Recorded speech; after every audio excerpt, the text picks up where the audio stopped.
Masyarakat perlu tahu bahwa investor asing saat ini banyak yang ambil dolar untuk keluar dari Indonesia. Itulah mengapa Ibu Menteri mengatakan dolar bisa ke 20.000. Dolar bisa ke 20.000 menjadi judul di banyak media kemarin. Alah kok gitu sih ngomongnya? Jangan jujur-jujur lah. Kalian sendiri yang mengambil keputusan yuanisasi berkiblat ke Tiongkok. Ini reaksi pasar, reaksi pengusaha swasta internasional. Yuan adalah mata uang yang menguasai 2% peredaran mata uang di dunia. Yen Jepang masih 4% alias 2 kali nilai yuan atau 2 kali yuan beredar. US dollar merupakan 70% mata uang transaksi internasional. Kok bisa kita mau bekerja sama dengan mata uang yang tidak multi currency kayak gitu? Terus di posisi kita defisit jauh lagi. Kalau deket-deket masih oke lah. Pasti sudah pada mikir matang dong ya untung ruginya yuanisasi. Dulu ekspor Indonesia ya enaknya dapat dolar karena bisa dipakai buat belanja ke negara lain. Sekarang dipaksa bolak-balik ke Tiongkok yang akan membuat devisa Indonesia bisa susut 30%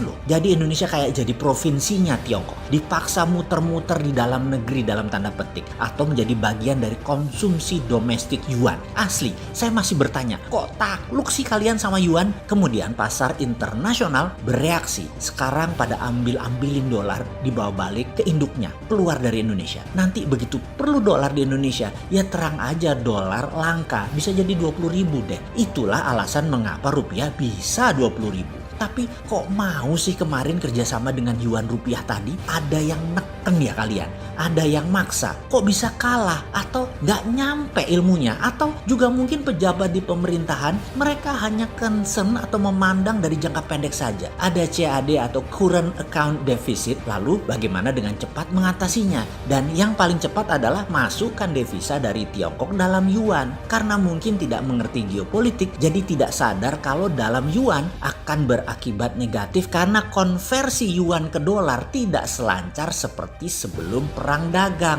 Lupa, pejabat sekarang nggak nganggep perang dagang itu perang pertahanan negara. Jadi masih menganggap kayak saingan di pasar klewer gitulah. Ya udah nggak apa-apa. Jadi ke depan bagaimana sebaiknya? Ini versi kita loh ya, bukan versi Mega Bintang atau Menteri Multitalent. Kita fokus pada analisa pertahanan dalam bernegara. Ya kembali pakai ilmu abal-abal kita lah. Karena Indonesia defisit terhadap yuan, maka nilai yuan lebih kuat dan bisa ditekan rupiahnya. Jadi bukan dolar saja yang akan ke 20.000 alias 20% rupiah terdevaluasi. Tetapi terhadap yuan juga bisa sama. Secara perlahan rupiah terhadap yuan akan merosot juga nilainya bisa 20% dalam 2 tahun ke depan alias yuan menguat, rupiah melemah. Dan ini memang strategi Tiongkok untuk bisa membeli bahan baku dari Indonesia jadi murah. Sampai habis itu tanah air Indonesia dan pasti habis. Datuk Maringgih dilawan. Sudah berapa kali kita katakan Datuk Maringgih mau Siti Nurbaya, bapak ibunya Siti Nurbaya dikasih uang pinjaman hambur-hambur. Tiongkok mau Siti Nurbayahnya Indonesia yaitu sumber daya alam, dikasihnya pejabat harta berlimpah-limpah yang bikin gelap mata. Anak gadis pun dijual. Begitukah cara kalian bernegara wahai bapak ibu Siti Nurbaya? Kemarin Datuk Maringgihnya IMF, sekarang obor. Tak belajar kalian itu ya? IMF dengan global bondnya, Indonesia perlu dolar, sementara deal dengan Tiongkok anti dolar, dedolarisasi alias nggak punya dolar.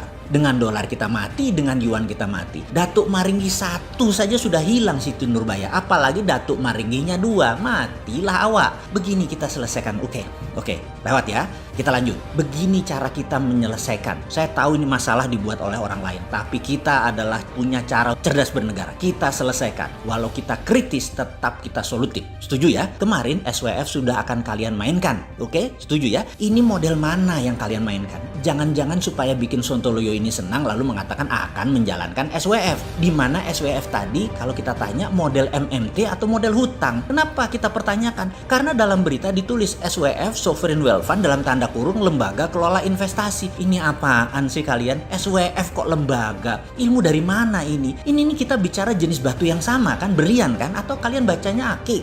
Ya beda kalau ngomongnya ake. Asli deh, kayaknya ini bukan berlian yang kita omongin. SWF itu instrumen, ngerti instrumen? Duh, saya senewan nih kalau bernegara mesti ngajarin lewat sosial media. Karena akses ditutup untuk bosman ke RI1. Asli ditutup. Data ke RI1, pastinya bosman itu makhluk hina, anak yatim, miskin ilmu, cari jabatan, cari pansos doang. Cuk, siapapun yang mengatakan ngomong begitu ke RI1 tentang bosman, nggak kayak gitu deh. Tapi ada benernya, emang anak yatim, emang nggak ada ilmu. Tapi nyari jabatan, enggak lah. Lu aja tuh waktu ambil jabatannya. Jadi, kalau SWF dijalankan secara MMT ilmu aslinya, maka yang menjalankan adalah BUMNK, Badan Usaha Milik Negara Khusus, tepatnya SKK, Satuan Kerja Khusus seperti SKK Migas. Namanya SKK Minerba di bawah Kementerian Keuangan dan Kementerian SDM. Buat makhluk baru, sifatnya ad hoc, 10 tahun saja masa kerjanya atau selama instrumen berlaku. Mulai paham instrumen, SWF instrumen keuangan. Lalu, nah ini pasti nggak mungkin, asli nggak mungkin, karena akan ditentang oligarki, akan ditentang free rider,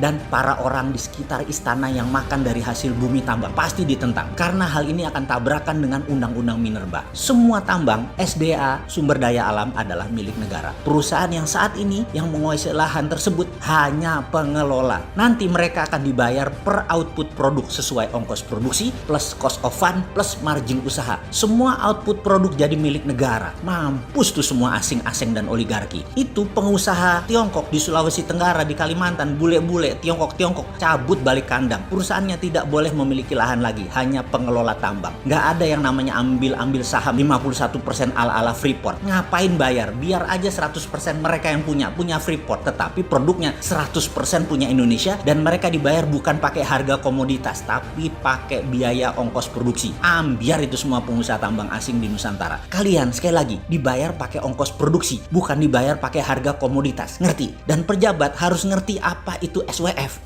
Kayaknya beda SWF yang dipakai sekarang ya. Ya maaf, salah marah, salah ngajarin. Lanjut deh lu.